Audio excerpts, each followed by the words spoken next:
इस वीडियो में हम क्या करने वाले हैं, जो यूपीएसआई का आरडब्ल्यू मॉक टेस्ट आया था 3 अगस्त को यानी कि संडे को, उसमें मैथ के 40 क्वेश्चन आए थे, तो उसी को हम यहाँ पे सोल्यूशन देखने वाले हैं। तो आप वीडियो के लास्ट में कमेंट जरूर करिएगा और वीडियो पूरा देखिएगा प्लीज, कि कैसा रहा क्लास, क्या सुधार करने की जरूरत है। ठीक है, अपना फीडबैक जरूर दीजिएगा। चलिए हम लोग शुरू करते हैं बिना टाइम बर्बाद किए। तो हमारा पहला प्रश्न यहाँ पे, पहला प्रश्न दे रखा है कि ए और बी का अनुपात 2 और 3 है, बी ए से 8 अधिक है। दो लोग हैं ए और बी, जिनका अनुपात 2:3 है। ठीक है, कह रहा है कि बी ए से 8 अधिक है, तो बी ए से कितना अधिक है, एक अधिक है, लेकिन क्वेश्चन में कहा है कितना अधिक है, 8 अधिक है। तो इससे कितना गुना ज्यादा है, तो 8 गुना ज्यादा है। तो बी का मान भी 3 नहीं होगा, ये भी 8 गुना ज्यादा 24 होगा, और ए का मान भी 2 नहीं होगा, 8 गुना ज्यादा 16 होगा। ठीक है, तो ए और बी का ओरिजिनल मान हमने निकाल लिया 8 और 16। ठीक है, अब कह रहा है कि यदि किसी निश्चित संख्या के को ए और बी प्रत्येक में जोड़ा जाए तो अनुपात 7 और 9 हो जाता है। मतलब अगर 16 में अगर हम के जोड़ देते हैं प्लस 24 में अगर के जोड़ देते हैं तो अनुपात हमारा हो जाता है 7:9। ठीक है, बस यहाँ से सॉल्व करके आप के का मान निकाल लो। तो इसको 9 7 16 9 144 प्लस 9 के बराबर 7 का गुणा करेंगे, 7 चौको 28, 7 दूनी 14 16 प्लस 7 के। ठीक है, तो के उधर लेके जाएंगे तो यहाँ पे हो जाएगा 2 के, सॉरी यहाँ पे हो जाएगा 2 के, और इधर इसको माइनस कर देंगे तो यहाँ से आ जाएगा 4 2, तो के बराबर आ जाएगा हमारा 12, के बराबर आ गया हमारा 12। तो यही इसका आंसर है। ठीक है, तो आगे हम चलते हैं क्वेश्चन नंबर 2 पे।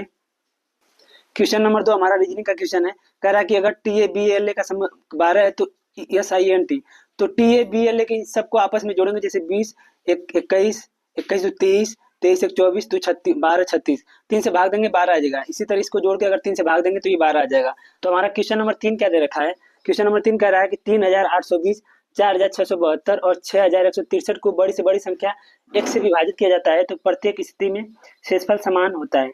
जब 1035 को x से विभाजित किया जाता है तो प्राप्त शेषफल, ठीक है, प्राप्त भागफल हमसे पूछा है।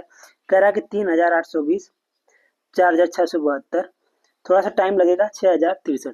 कह रहा है कि एक ऐसा नंबर है जब इन तीनों को हम भाग करते हैं तो हमारा शेषफल समान आता है। ठीक है, तो हमें यहाँ पे क्या करना है, सिंपल सा इसका मोशन निकालना है। ठीक है, एचसीएफ निकालना है। तो एचसीएफ निकालने के लिए क्या करेंगे, हमें एचसीएफ निकालना है। क्या करेंगे, इस बड़े वाले में से इसको माइनस करेंगे, माइनस करेंगे तो यहाँ पे आएगा 2। ठीक है, यहाँ पे आ गया हमारा 2,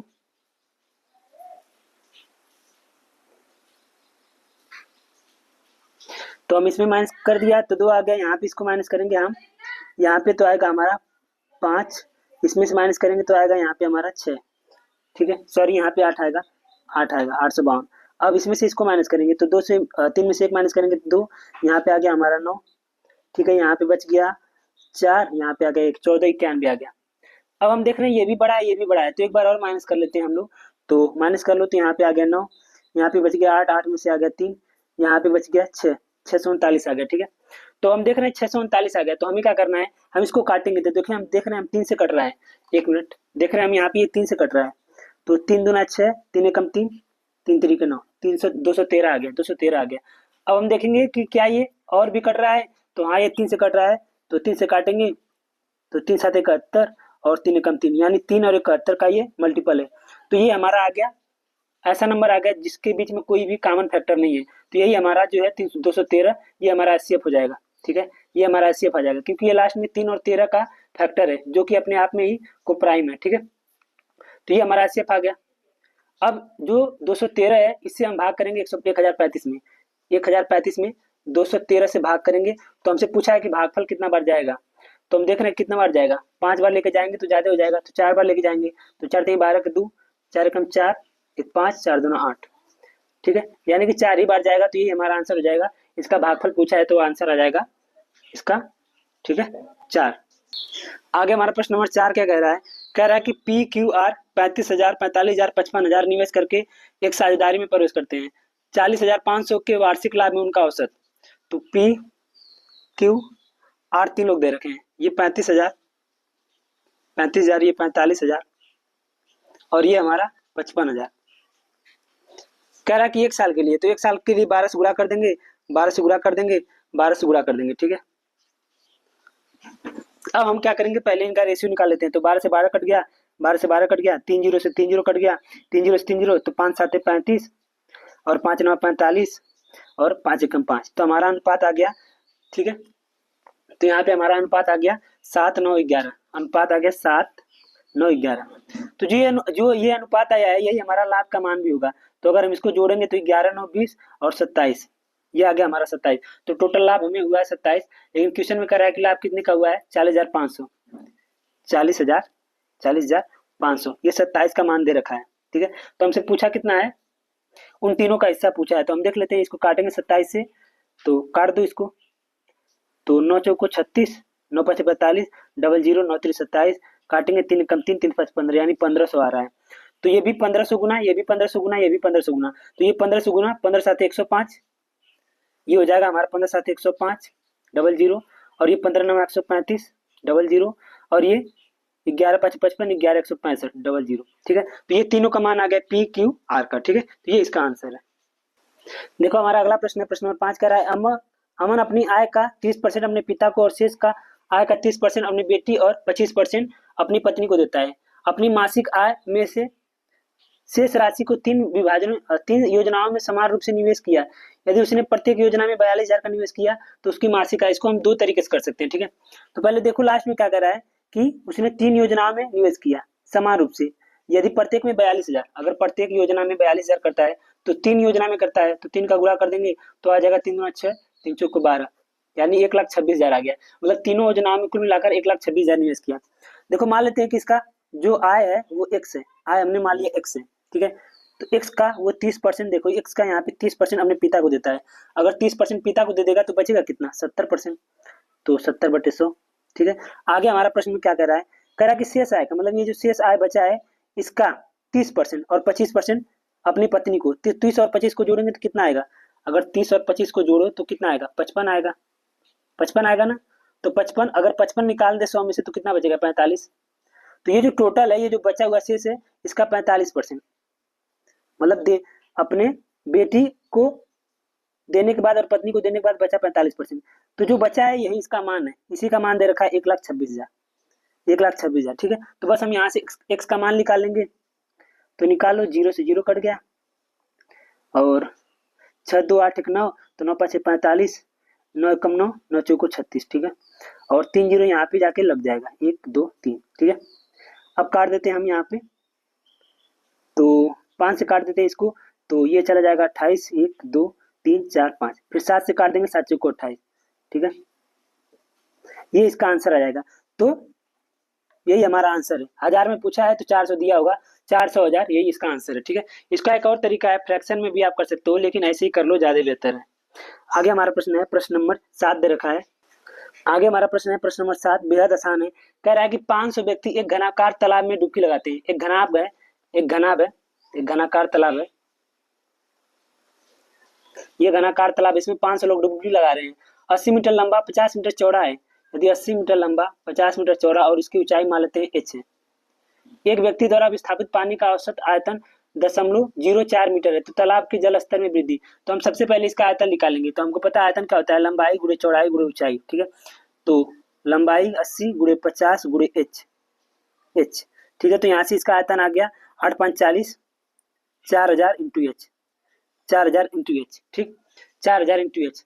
अब देखो आगे प्रश्न में क्या कह रहा है, कह रहा है कि यदि एक व्यक्ति द्वारा विस्थापित पानी का औसत 0.04 है, मतलब आयतन जो एक व्यक्ति है अगर वो 0.4 पानी बाहर निकालता है तो 500 व्यक्ति कितना पानी बाहर निकालेंगे, 500 व्यक्ति कितना पानी निकालेंगे, तो 500 गुणे 0.04, तो दो, इससे 2 दशमलव से 2 जीरो हट गया, ये आ गया 5 को 20। ठीक है, मतलब 500 व्यक्ति मिलकर 20 लीटर पानी बाहर निकालेंगे, तो इसी 20 का मान 4000 इंटू एच के बराबर है, मतलब उनका आयतन और उनके आयतन के बराबर है। ठीक है, तो बस यहाँ से इसका मान निकालना है, तो 0 0 कट गया, एच बराबर आ गया 2/400, 2 से काट देंगे तो आ जाएगा 1/100। बस यही हमारा आंसर। अब इसको आप सॉल्व कर लो, इसको फ्रैक्शन में कर लोगे तो हमारा आंसर आ जाएगा। प्रश्न नंबर 8 है हमारा, बेहद आसान है। कह रहा है कि x पुरुष किसी काम को 15 दिन में करते हैं, 3 दिन बाद 10 पुरुष उनके साथ काम में शामिल हो जाते हैं, तो शेष काम 8 दिन में पूरा हो जाता है। तो मान लेते हैं कि जो x पुरुष है अगर वो 15 दिन काम करेंगे तो टोटल जो काम होगा वो 15x होगा। ठीक है, टोटल काम हमारा 15x होगा। ठीक, अब कह रहा है 3 दिन बाद अगर x पुरुष एक दिन में एक काम करते हैं तो 3 दिन में कितना करेंगे, 3x। तो 3 दिन बाद यानी कि टोटल काम था 15x, 3x काम निकाल देंगे तो बचेगा कितना, 12x। 3 दिन बाद 12x हमारा काम बच जाएगा। कह रहा है कि 3 दिन बाद 10 पुरुष आ जाते हैं, तो पहले x पुरुष थे अब हो जाते हैं 10, तो x प्लस हो गया 10। कह रहे हैं कि शेष काम को 8 दिन में करते हैं, गुणे 8।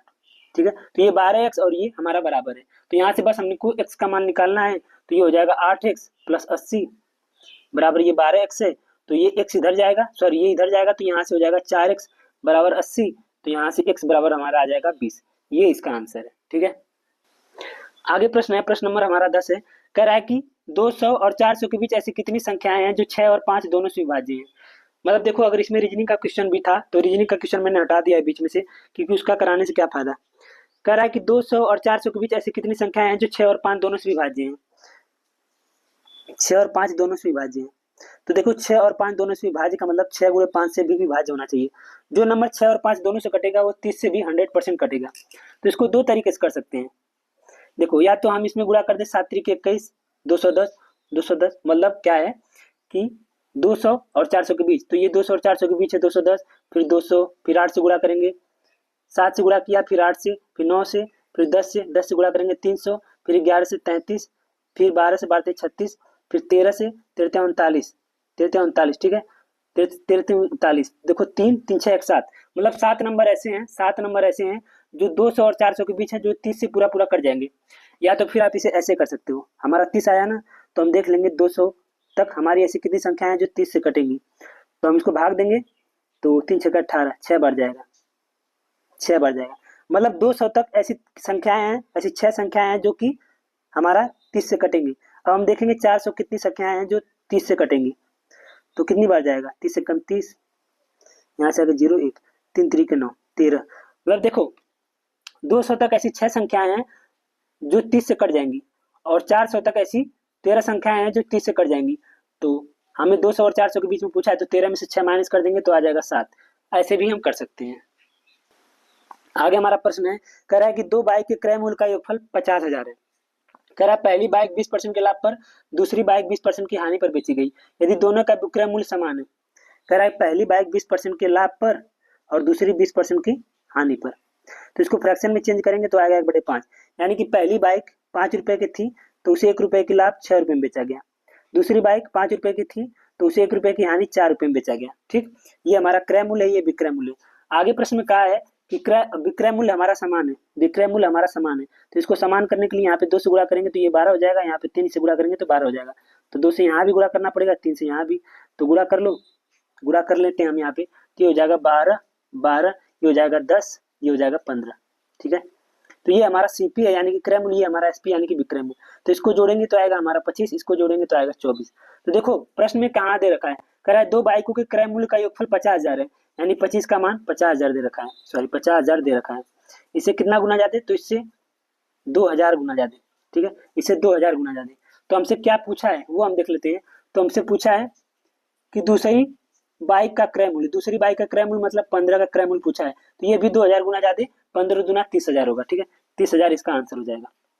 ठीक, देखो आगे हमारा प्रश्न नंबर 12 है। 12 क्या कह रहा है, कह रहा है दो संख्याओं का योग 27 है। तो मान लेते हैं दो संख्याएं a प्लस बी है जिसका योग 27 है। कह रहा है कि एक संख्या का 5 गुना यानी a का 5 गुना दूसरी संख्या के 4 गुने के बराबर यानी b का 4 गुना, ये बराबर है। तो यहाँ से a बटे b चला जाए, आ जाएगा 4/5, 4/5। ठीक है, तो a और b का मान आ गया 4:5, तो इसको जोड़ेंगे तो आएगा 9। लेकिन यहाँ पे देखो a प्लस b का मान 27 दे रखा है, लेकिन यहाँ पे 9 आ रहा है, तो 9 का मान 27 दे रखा है, इससे 3 गुना ज्यादा। ठीक है, तो हमसे पूछा है दोनों संख्याओं में छोटी संख्या, तो छोटी संख्या कौन है, 4 है, तो ये भी 3 गुना ज्यादा 12 होगा। ठीक है, तो ये इसका आंसर है। देखो आगे प्रश्न दे रखा है कि दो संख्याओं का महत्तम यानी कि एचसीएफ 5 है, लघुत्तम 120 है। जो हमारा एचसीएफ है वो 5 है, एलसीएम हमारा 120 दे रखा है। ठीक है, तो मान लेते हैं दो संख्याएं ए और बी है, तो एलसीएम 5 है तो ये हो जाएगा 5 है, ये हो जाएगा 5 बी, तो हमारी संख्या हो गई 5 ए 5 बी। ठीक है, क्योंकि जो एचसीएफ होता है ये इन्हीं का कॉमन फैक्टर होता है। यदि दोनों संख्याओं का योग 55 है तो 5 ए प्लस 5 बी बराबर दे रखा है 55, तो यहाँ से ए प्लस बी बराबर कितना आ जाएगा, 5 से कॉमन 5 कॉमन करेंगे तो बराबर 55, तो इसको काट देंगे तो यहाँ पे आ जाएगा 11। ठीक है, तो ए प्लस बी बराबर आ गया हमारा 11, ए प्लस बी बराबर आ गया हमारा 11। ठीक है, आपको पता है कि जब कोई दो नंबर है 5 ए 5 बी है, अगर हमें इसको एलसीएम निकालना हो तो एलसीएम कैसे निकालेंगे, जितना कॉमन फैक्टर होता है 5 गुणे ए गुणे बी बराबर हमारा 120 दे रखा है। ठीक है, तो 5 से इसको काटेंगे तो ये हो जाएगा 24, यानी ए और बी का मान आ गया 24। ठीक है। अब मुझे आप एक ऐसा नंबर बताओ कि उसको जोड़ने के बाद 11 आए और गुणा करने के बाद 24 आए, तो 8 और 3 और इनके बीच में कोई कॉमन फैक्टर भी नहीं है, तो वो नंबर 8 और 3 है। तो 8 3 के 24, 8 और 3 11 बस। अब हम यहाँ पे एक की जगह 8 रख देंगे तो 8 5 40 हो जाएगा, और एक की जगह बी की जगह 3 रख देंगे तो 5 3 15 हो जाएगा। मतलब वो दोनों नंबर हमारे 40 और 15 हैं, जिनका एलसीएम 5 है और एलसीएम 120 है। अब क्या पूछा है कि इनके व्युत्क्रमों का योग, यानी इनके व्युत्क्रमों का योग मतलब 1/40 1/15 का मान पूछा है। तो हम एलसीएम ले लेंगे, यहाँ से 120 एलसीएम आ जाएगा, तो 4 3 12, यहाँ पे आ गया 3 15 8 120, ये आ गया 11/120, ये इसका आंसर है। देखो प्रश्न नंबर 14 हमारा कुछ है नहीं, बस प्रश्न में थोड़ा सा टाइम लेगा, कैलकुलेशन है। कह रहा है कि 8 क्रमागत पूर्णांक संख्याओं का औसत 27/2 है। इन पूर्णांकों में सबसे बड़े 4 अंकों पूर्णांकों का औसत, तो मान लेते हैं पहली संख्या x, दूसरी संख्या x+1, तीसरी x+2, चौथी x+3, पांचवी x+4, x+5, x+6, x+7। तो इनको जोड़ लेते हैं आपस में, टोटल 8 संख्याएं होंगी जो कि क्रमागत है। ठीक है, क्रमागत है, 8 संख्याएं हैं तो 8 से भाग दे देंगे, और जो हमारा औसत दे रखा है वो 27/2 दे रखा है। ठीक है, तो 2 से काटेंगे तो 2 चौको 8। अब इसको जोड़ लो, 1 2 3 4 5 6 7 8, 8x प्लस 7 6 13, 13 5 18, 18 4 22, 22 3 25, 25 2 27, 27 1 28, 28 बराबर 27 का गुणा उसमें कर देंगे 4 का, 7 चौको 28 के 8, 4 दूना 8, 2 10। ठीक है, तो 28 इधर जाएगा तो इसमें से माइनस हो जाएगा, तो 8x बराबर आ जाएगा 0, यहाँ पे 8, तो x बराबर आ गया हमारा 10, x बराबर आ गया हमारा 10। अब हमसे क्या पूछा है, कह रहा है कि सबसे बड़े 4 पूर्णांकों का औसत, तो 1 2 3 4 इसी का मान पूछा है। तो यहाँ पे हम अगर रख देंगे 10 तो ये हो जाएगा 17, यहाँ पे रखेंगे 10 तो ये हो जाएगा 16, यहाँ पे रखेंगे 10 तो ये हो जाएगा 15, यहाँ पे रखेंगे 10 तो ये हो जाएगा 14। इनको जोड़ लेते हैं, 6 4 10 12, 22 4 2 6 62। ठीक है, इसी का औसत हमसे पूछा है, तो 4 से भाग दे देंगे, तो 4 कम 4, 4 5 20, 4 5 20, 15.4, ये इसका आंसर है। देखो आगे हमारा प्रश्न है प्रश्न नंबर 15। प्रश्न नंबर 15 क्या बोल रहा है, कह रहा है कि एक भिन्न का अंश हर से 2 कम है। तो मान लेते हैं, हमको पता है अंश ऊपर होता है और हर नीचे होता है। ठीक है, तो कह रहा है कि भिन्न का अंश हर से 2 कम है, तो मान लेते हैं हर x है तो अंश x-2 है। ठीक, कह रहा है कि यदि अंश को 2 से गुणा किया जाए, यदि हम इसमें 2 से गुणा कर देते हैं और हर को 3 से गुणा करते हैं, यहाँ पे इसको 3 से गुणा करते हैं, तो कह रहा है भिन्न 2/9 हो जाता है। तो भिन्न 2/9 हो जाता है, तो बस यहाँ से पहले x का मान निकाल लो, तो 2 से 2 कट गया, 3 से 3 कट गया, 3 3 के 9, यहाँ पे गुणा करेंगे तो 3x - 6 बराबर इधर चला जाएगा x, तो x को उधर लेके आएंगे, 6 को उधर लेके जाएंगे, तो 2x बराबर हो जाएगा 6, तो x बराबर आ गया हमारा 3, तो यहाँ पे रख दो, ये हमारा भिन्न था ना, यहाँ पे रख दो, ये हमारा भिन्न था, तो नीचे आ जाएगा 3, ऊपर आ जाएगा 1/3, ये हमारा भिन्न का मान आ गया। ठीक है, अब ये रीजनिंग का प्रश्न है, इसको आप लोगों ने कर लिया होगा ऑप्शन से, ये जितना ऑप्शन है इसको प्लस की जगह गुणा रखना था, माइनस की जगह प्लस रखना था, यहाँ पे चेंज करना था, तो होप कि आप लोगों ने कर लिया होगा। आगे हम चलते हैं प्रश्न नंबर 17। प्रश्न नंबर 17 क्या बोल रहा है, कह रहा है कि x और y एक कार्य को 28 दिन में, x किसी कार्य को 28 दिन में, y उसी कार्य को 20 दिन में करता है। ठीक है, कह रहा है x ने अकेले कार्य शुरू किया, 4 दिन बाद y साथ शामिल हो गया। सबसे पहले एक ऐसा नंबर लेते हैं जो इन दोनों से कट जाए, तो इनका एलसीएम लेंगे, तो इनका एलसीएम कितना आएगा, 140 आएगा। ठीक है, तो मान लेते हैं टोटल काम हमारा है 140, तो अगर ये इसको 28 दिन में करता है तो हर दिन कितना काम करता होगा, 5, 140 को 28 से भाग देंगे तो आएगा 5, इससे भाग देंगे तो आएगा 7। ठीक है, कह रहा है कि x ने अकेले काम शुरू किया 4 दिन बाद, मतलब 4 दिन तक ये अकेले कार्य करता हुआ, एक दिन में कितना काम करता है 5, तो 5 चौको 20, 4 दिन में 20 काम करेगा, तो 140 काम में से अगर हम 20 माइनस करेंगे तो आएगा 120, मतलब अभी भी बचा है हमारे पास 120 काम। कह रहा है 4 दिन बाद y भी साथ में आ जाता है, मतलब अब x और y दोनों साथ में काम करते हैं, तो 7 + 12, एक दिन में 12 काम करेंगे, तो टोटल काम हमारा 120। अगर ये 12 काम करेंगे एक दिन में, तो 10 दिन में 120 काम कर देंगे। ठीक, पूछा है कि कार्य पूरा होने तक उसके साथ कार्य किया, कार्य कितने दिन तक चला, तो 4 दिन ये और 10 दिन ये, टोटल 14 दिन तक चला, ये इसका आंसर है। आगे हमारा प्रश्न है प्रश्न नंबर 18। प्रश्न देखो बेहद आसान है, कह रहा है कि छात्रों के एक समूह ने तय किया कि हर एक सदस्य अधिक से अधिक उतने ही पैसे लिए जाएंगे जितनी सदस्यों की संख्या है। यदि राशि की कुल संग्रह मतलब कुल धन 62.41 है, तो समूह में सदस्यों की संख्या, देखो मान लेते हैं कि छात्रों की संख्या कितनी थी, x। कह रहा है कि जितने सदस्य हैं उतने पैसे भी लेंगे, मतलब एक सदस्य तो हम पैसे भी 100 रुपए लेंगे, हर एक से इतने रुपए लेंगे।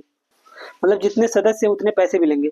तो इसी का मान दे रखा है 62.41, ठीक है। तो यहाँ से आ जाएगा एक्स स्क्वायर और ये 62.41।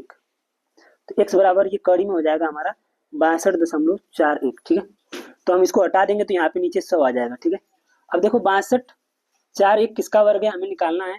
तो हम क्या करेंगे, इधर से दो, हम इधर से 2 का जोड़ा ले लेंगे, इधर से 2 का जोड़ा, ठीक है। अब एक ऐसा नंबर लेंगे कि कितनी बार जा रहा है, 68 64 जाएगा तो 7 बार जाएगा, तो 7 7 49, ठीक है। तो यहाँ पे बच गया 3, यहाँ पे आ गया 1। अब ये 4 और 1 उतार देंगे, ये आ गया हमारा 14। अब यहाँ पे कौन से नंबर से गुणा करें कि यहाँ पे 1 आ जाए। तो हमको पता है 9 से ही गुणा करने पे 1 आता है। तो 99 81, 99 81, 9 चौको 36, 36 8 44 और 9 कम 9 4 13, 13, ठीक है। तो ये देखो 79 का वर्ग है, ये 79 का वर्ग है और ये 10 का। तो आ जाएगा 79/10, 79/10। तो इसका मान 79 आएगा। ये जो 10 नीचे आया है, ये जो था ये हमारा रुपए का मान था। तो रुपए को अगर हम पैसे में चेंज करेंगे तो 100 से गुणा करेंगे तो कट जाएगा। तो 79 इसका आंसर आएगा, ठीक है। यही एक तरीका है। आगे हमारा प्रश्न नंबर 19 है। कह रहा है कि एक धनराशि 3 वर्षों में साधारण ब्याज के तहत अपने आप का दोगुनी हो जाती है, यह कितने वर्षों में अपने आप का 52 गुना हो जाएगा। मतलब कोई राशि है जो साधारण ब्याज की दर से अपने आप का दोगुना हो जाता है, दोगुना हो जाता है। मतलब 1 साल में, सॉरी 3 साल में कितना हो जाता है, 1 बढ़ जाता है। देखो ये 1 है, ये 2 है, कितनी की वृद्धि हो रही है, 1 की। मतलब 3 साल में 1 बढ़ जाता है, 3 साल में 1 बढ़ जाता है। अब आगे कह रहा है कि ये कितने वर्षों में अपने आप का 52 गुना हो जाएगा। अपने आप का 52, अपने आप का 52 मतलब 1 से 52 कितने की वृद्धि हो रही है, 51 की वृद्धि। मतलब अगर 1 की वृद्धि 3 साल में हो रही है तो 51 की वृद्धि कितने साल में होगी। तो यहाँ पे 51 से गुणा कर देंगे, तो यहाँ भी 51 से गुणा कर देंगे। तो 3 एकम 3, 3 5 15, 153 साल में। इसका आंसर आएगा 153। देखो यहाँ पे क्वेश्चन नंबर 20 में ये भी बताता हूँ। कह रहा है कि कुछ साग गुड्स हैं, कुछ साग, तो ये मानते हैं साग गुड्स हैं, कुछ कुछ साग गुड्स हैं, तो गुड्स। तो ये देखो कुछ कुछ साग गुड्स हैं, तो यहाँ पे कुछ साग कुछ गुड्स हो गए, ठीक है। अब आगे क्या कह रहा है कि सभी गुड्स लिरिक्स हैं, जो सभी गुड्स हैं, सभी गुड्स वो लिरिक्स हैं, वो लिरिक्स हैं, वो लिरिक्स हैं, ठीक। अब आगे हम देखते हैं निष्कर्ष। कह रहा है कुछ सॉन्ग लिरिक्स है, कुछ सॉन्ग लिरिक्स है, सही है। कोई सॉन्ग लिरिक्स नहीं है, कोई सॉन्ग लिरिक्स नहीं है, तो ये गलत है। तो केवल ऑप्शन नंबर ए हमारा सही है। आगे हमारा प्रश्न नंबर 22 है। कह रहा है कि 5 की पावर 500, 5 की पावर 501 को अगर हम 126 से भाग देते हैं तो हमारा कितना शेषफल आएगा, ठीक है। तो देखो 5 की पावर 501 है, तो 501 को हम लिख सकते हैं, ऐसे लिख सकते हैं 3 गुणे 3 एकम 3, 3 7 21, 3 7 21, 3 गुणे 77। 5 की पावर 3 गुणे 77 लिख सकते हैं इसको। तो इसको लिख सकते हैं 5 की पावर 3 गुणे 177, ठीक है, बटे में 126। इसको हम लिख सकते हैं, इसका इसमें गुणा करेंगे तो ये हो जाएगा 125, 125 के पावर 177 बटे में 126। अब देखो इसको भूल जाओ, आप इसको भूल जाओ, इसको भूल जाओ। अब 125 को 126 से भाग दो तो कितना शेषफल बचेगा, -1 शेषफल बचेगा। तो माइनस की पावर 177, माइनस की पावर 177, सॉरी ये 167 आएगा, ये 167 आएगा, लेकिन इससे कोई मतलब नहीं है, ठीक है। 167 आएगा। तो ये आ गया देखो -1 पावर में बटे में 126। तो ये देखो जो पावर है वो सम संख्या है, तो कभी भी पावर सम संख्या होता है तो माइनस ही आता है। तो ये आएगा -1 बटे 126। अब देखो ये माइनस है, तो माइनस को प्लस बनाने के लिए हमें क्या करना होता है, जो नीचे 126 है, 126 में से 1 घटा देंगे बटे 126। तो ये आ जाएगा 125 बटे 126। मतलब देखो जो नीचे 126 है ये 125 है, ये इससे छोटा है तो इससे ज्यादा भाग जा नहीं सकता। तो यही इसका शेषफल आ गया, यानी इसका शेषफल आएगा 125। अब ये क्वेश्चन है क्वेश्चन नंबर 23, ये रीजनिंग का है, तो आई होप कि आप लोगों ने कर लिया होगा। ये आसान है, इसको बनाना था, ठीक है। आगे हमारा प्रश्न है, प्रश्न नंबर 25 है और बेहद आसान है। कह रहा है कि छोटी तथा बड़ी कापियों पर अंकित मूल्य 10 रुपए और 15 रुपए है। 2 कापियां हैं, एक का अंकित मूल्य 10, एक का अंकित मूल्य 15 रुपए है। कह रहा है कि एक छात्र 5 दर्जन छोटी कापी, मतलब जो 10 रुपए है वो 5 दर्जन खरीदता है। एक दर्जन में कितना होता है 12, तो 5 दर्जन में कितना 60, तो 60 कापियां 10 के हिसाब से खरीदता है, तो टोटल 600 रुपये खर्च होता है उसका, ठीक। कह रहा है तथा बड़ी कापी 10 दर्जन, बड़ी कापी 10 दर्जन, एक दर्जन में कितना होता है 12, तो 10 दर्जन में 120, तो 120 से गुणा कर देंगे। तो 0 15 29 के 0 15 18, ये आ गया 1800, ठीक है। कह रहा है कि दोनों को 5% की कुल छूट पर खरीदता है, इस पर भी 5% की छूट, इस पर भी 5% की छूट, तो कुल छूट, तो यहाँ से 5% निकाल लो, 5% निकालोगे तो 5 से 30, इसका 5% निकाल लो, 2 0 0 कर 18 5 90, इनको जोड़ दो, आ गया 120। यही हमसे पूछा था टोटल छूट, ठीक है। आगे हमारा प्रश्न है प्रश्न नंबर 26, आसानी है, कुछ है नहीं। कह रहा है कि 2p² प्लस 5p+3 बराबर 0 दे रखा है, और यहाँ पे दे रखा है q² प्लस 4q+4 बराबर 0 दे रखा है। और यहाँ पे देखो ऑप्शन में संबंध पूछ रखा है कि कौन सा इसमें सही है।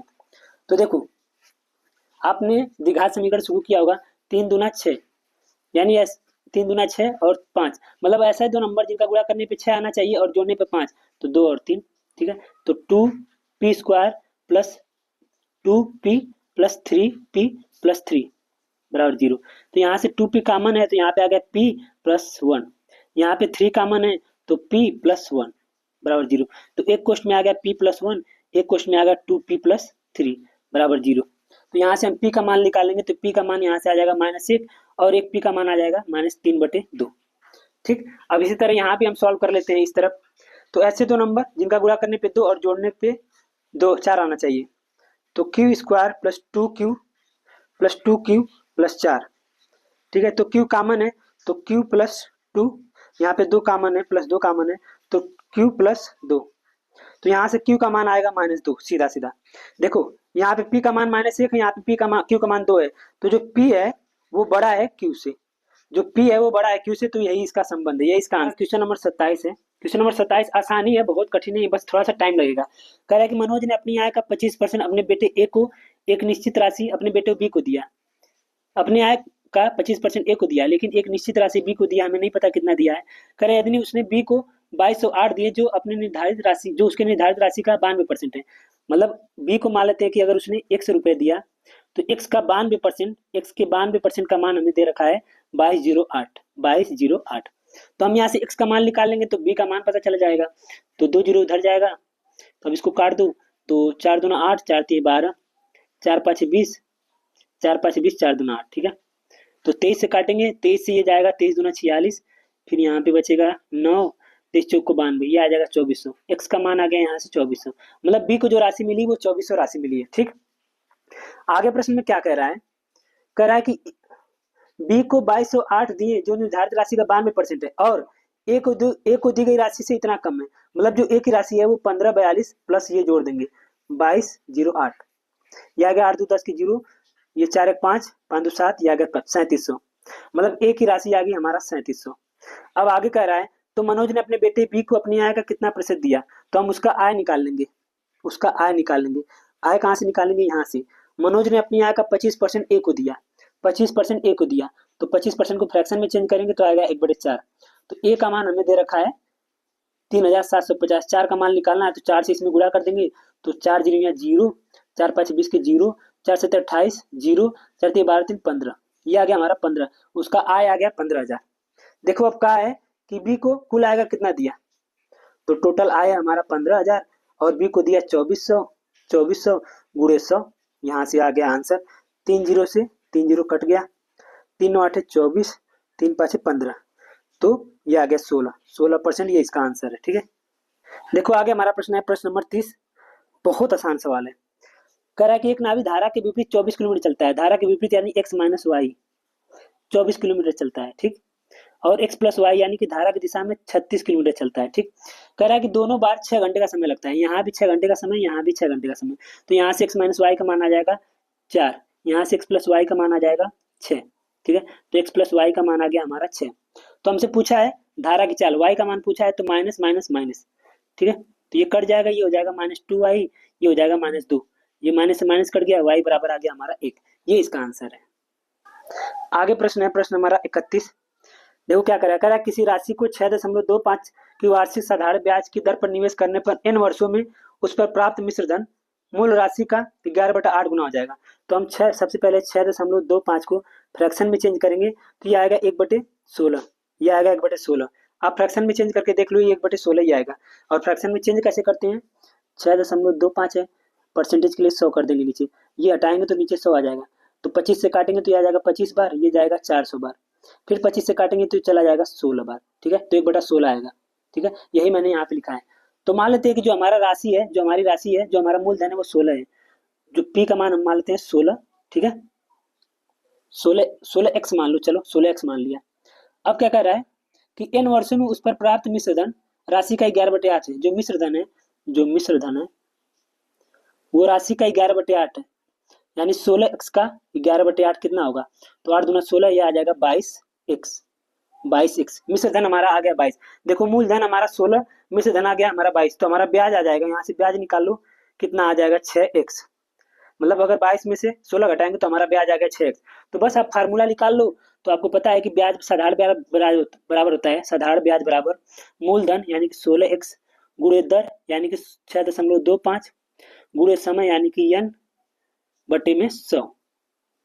तो यहाँ से n का मान हमें निकालना है, ठीक है।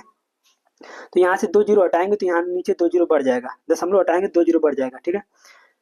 तो इसको 625 से काटेंगे तो ये जाएगा 16 बार, 16 से ये कट गया और n बराबर आ गया हमारा x से x कट गया, तो n बराबर आ गया हमारा, सॉरी n बराबर आ गया हमारा 6। ये इसका आंसर है।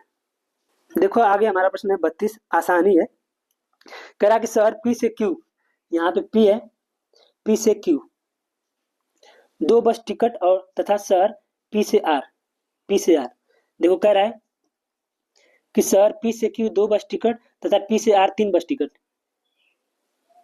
शहर P से Q 2 बस टिकट और P से R 3 बस टिकट।